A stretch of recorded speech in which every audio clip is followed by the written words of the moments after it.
goodwill and hope and trust. He is creating a circus that is taking away from the message that should be, all of us should be going out and supporting our local restaurants by ordering and picking up or having them deliver. Yeah. But he wants to do, eat inside my restaurant. He just wants to be a So what does that have to do with Rage Against the Machine? Because he was quoting "fuck you, I won't do what you tell me." Yes. And some other lyrics from that song, thinking that he was sticking it to the man. But Adam is not intelligent enough to understand the lyrics and know what those lyrics are.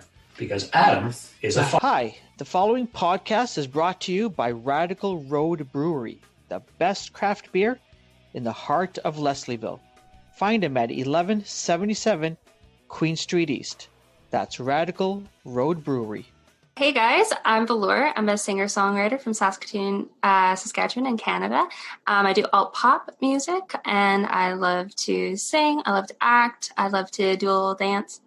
I'm a big nerd, and I'm really happy to be here. So, welcome to the music.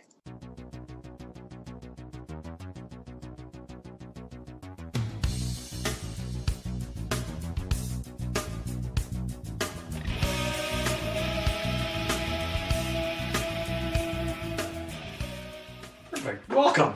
Awesome. Welcome. This is Welcome to the Music. Yes. And also Welcome to the Music. Yeah, there you go. It works on both ways. It does. It works both ways. It does. Thanks. I think you are our first guest from Saskatchewan. Sure. Yeah. Yeah, for sure. That kind of tracks. That makes sense. That's cool. I like that. Yeah. So you are in Saskatoon right now. You're born and bred. You still live there? Yeah, I lived in Vancouver for a couple years after graduating high school, but then I moved back. Yeah. Okay. What took you to Vancouver? After I graduated, I got accepted to York University, their acting program there in Toronto, but I decided to actually move to Vancouver instead to pursue acting. So I studied there. I did a program there and got an agent really quickly and stuff, and did a couple roles there. I was on a show on TBS, which was really cool. And I hadn't been writing music for a few years. And then I kind of fell into a bit of a depression in Vancouver. And then my mom was kind of the person who was like, well, why don't you start writing again? That always helps you. And I did. And that's when the music career kind of started. So yeah. Okay. And then I moved back here because I really love the community here. The music community is amazing. And there's so many talented people and really helpful people. So coming back here, honestly, was a blessing. Yeah. All right. So the big smoke and the magnet of Toronto was not enough to attract you to come here. Instead, you went to Vancouver. Yeah, mostly just because the program, I applied to both. So I applied to Toronto, got in with a scholarship to York. I mostly did it because it's the same program Rachel McAdams did. Yes. And so had to follow in her footsteps.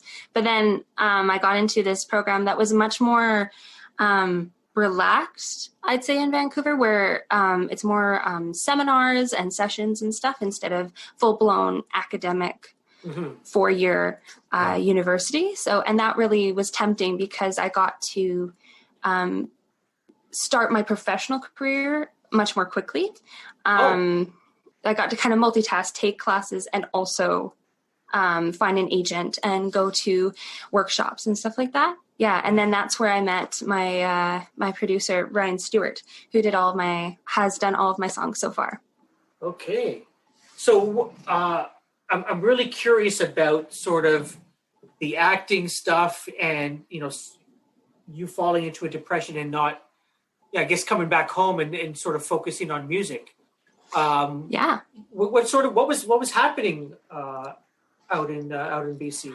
I felt really alone there. I I was very isolated. I wasn't working at the time either. And because I couldn't really find work that was close to where I was. And I also just was I'll focus on acting and that'll be great, and and I wasn't writing any music.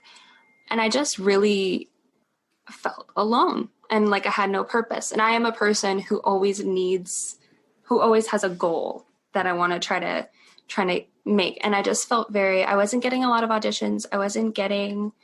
I didn't have any friends. A lot of people, I didn't have many friends even in high school or when I left high school. So I didn't really bring anyone over either.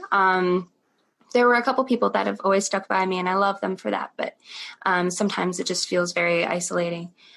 So yeah, that's what happened. And so, so then